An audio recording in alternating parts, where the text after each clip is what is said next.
Thank you, Mr. Secretary. Let me ask you to respond in writing to the following specific questions.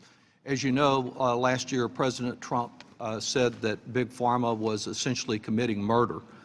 He also said, quote, "We have to create new bidding procedures for the drug industry because they're getting away with murder. We're the largest buyer of drugs in the world, and yet we don't bid properly. We're going to start bidding. We're going to save billions of dollars," end quote. Of course, the administration has not begun any bidding. It has done nothing to bring down the spiraling cost of prescription drugs.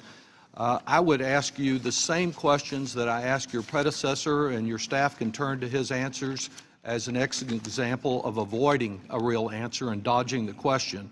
Whether you can confirm that the administration has abandoned President Trump's promise to have Medicare price negotiation and to support the safe drug importation to allow a little competition to bring down prices. Two questions that I'll put in the same words that I sent to Mr. Price that he refused to directly answer. Secondly, instead of addressing the murder, President Trump in his budget proposes to reward the murderers.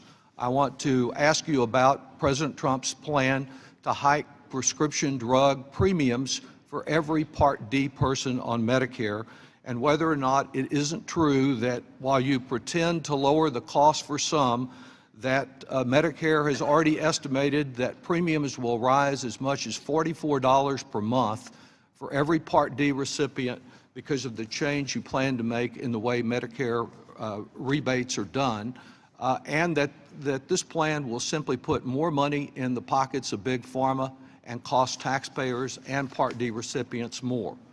Next question concerns opioids. As you know, 41 attorneys generals have conducted an investigation of the role that Pharma played in causing the opioid crisis. Hundreds of localities have brought legal action against Pharma. You know that Medicare covers nearly 4 in 10 non-elderly adults with an opioid addiction, and in 2013, Medicaid spent $9.4 billion for their care.